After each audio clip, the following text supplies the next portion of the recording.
What up, suckers? Welcome back to this installment of watering your succulent. Now, it's been a couple of weeks since I've actually watered this succulent, and so far, no brown leaves. The spots where I did peel them off, you can see here, they're nice and healed up, they're nice and scarred over. There's a few that still proceed to pop off, but it's gonna happen whether you like it or not. When you do have some injury to your succulent, you will lose some leaves, whether it's a thick-leaved one like this or a very, very thin-leaved one. So here I'm actually going to water it. I'm going to show you how to water it, that way you don't overwater it. So I'm going to take a normal cup. Now, personally, I can do this with a tablespoon. But I'm going to kind of, because most people aren't going to go out and try to find tablespoons, you know, and then be like, oh, 1 tablespoon. So there are, we'll do this here. So there are several layers of dirt. This is always going to be the top line right here, which is where my dirt stops. This is going to be your topsoil. The topsoil is what you can see when you look in. The next layer of dirt down here is going to be your sub-level, which is just underneath, so you know eventually that water's going to seep in. Then everything underneath it, pardon the dogs, is going to be root level. Now, depending on how long your roots are, and again, this guy, if you remember, doesn't have any yet. I'm not going to pull it out, but you can see, because it doesn't have any roots, there's some shrivelage in those leaves. Don't know how much detail you can see, but I can kind of see it. So I am going to water it. But another thing you want to pay attention to, especially depending on where you live, is you don't want to water the succulent. You want to water the roots. Now, you know something's dry by looking at it, touching it. You know, you're like, oh yeah, my topsoil's, you know, dry. However, this is where the mistake comes in. A lot of people will see that the top is dry and they're like, oh, that means there's no more water. I'm going to water it again. No, hold your horses, okay? Something can still be wet while looking dry, okay? The topsoil can be wet. The sub-root level, or the topsoil can be dry, pardon me. The root level can be wet still.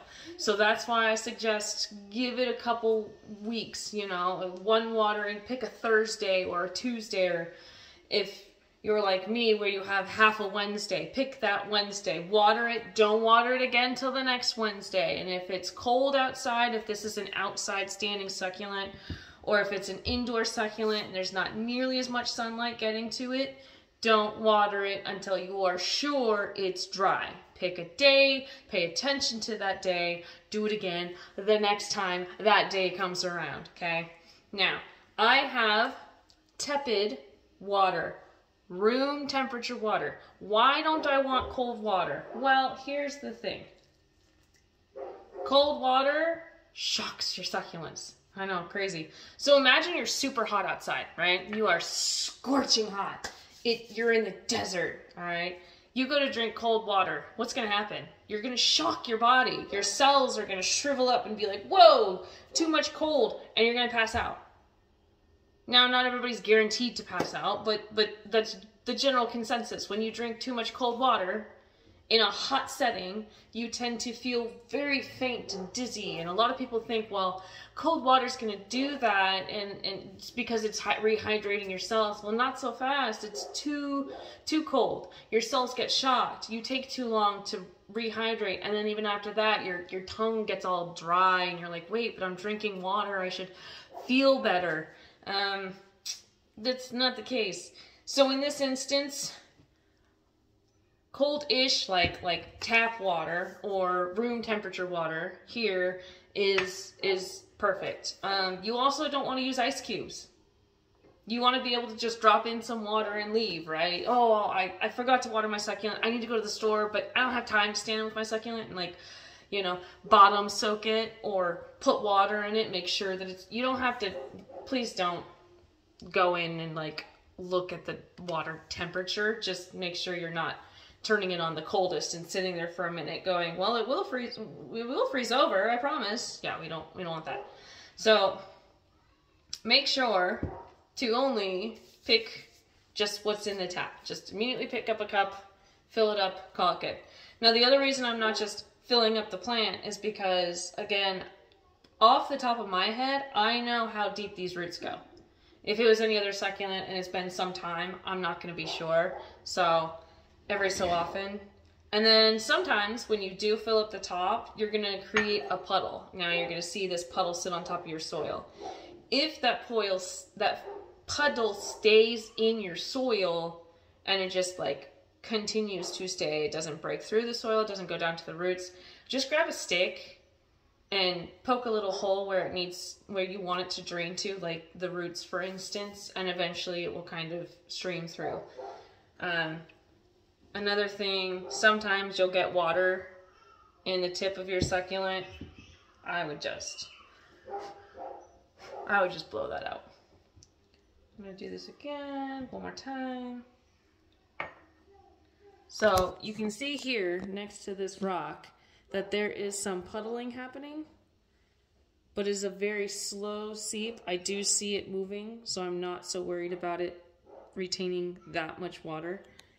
And that's all I want to do. I'm good. I'm done because I know how small the roots are. You're sliding. Please stop. I know how small the roots are, so I want to make sure I'm not going to add too much water to this. If you do have your succulent outside in direct sunlight, please remove as much water from the top leaves as possible. Otherwise, again, in my past videos I have said, it acts like a magnifying glass in the sun and you'll get sunburn spots. And then when you come back to it, it's super brown and it stops growing the way you think it is. And then there's too much damage to it. And then you shock the roots, you shock the succulent, and you basically have to twiddle with the rest of the leaves and start over. So normal water, that was literally like maybe a quarter of this cup. I'm gonna drink the rest of this. But yeah, so no ice. Ice is actually bad for the roots. It shocks the succulents, slows every growth down. You may think it's beneficial, it's not. Even when you have new growth, like these little babies that I showed you in here, and I have in another pot, don't use ice. You literally, for the babies who don't have roots, the little tiny propagation leaves that don't have roots, you just want the topsoil wet, that's it. And then again, wait a week until that topsoil dries and do it again. Another thing is that you don't necessarily want your succulents sitting in wet, because, or your propagations, because then the roots won't just, you know, they don't feel like they need to grow. They just kind of stop, and then you get mold, and then there's all this other stuff that happens. You get root rot, and you're just introducing a bunch of bad stuff.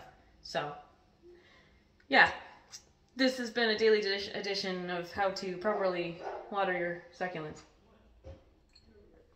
And yourself. Alright, that's it. That's that. Pretty short, explanatory, to the point, I hope. Sorry with the model of missing words. But anyways, hope you're having a good one. Happy holidays. Peace out, suckers.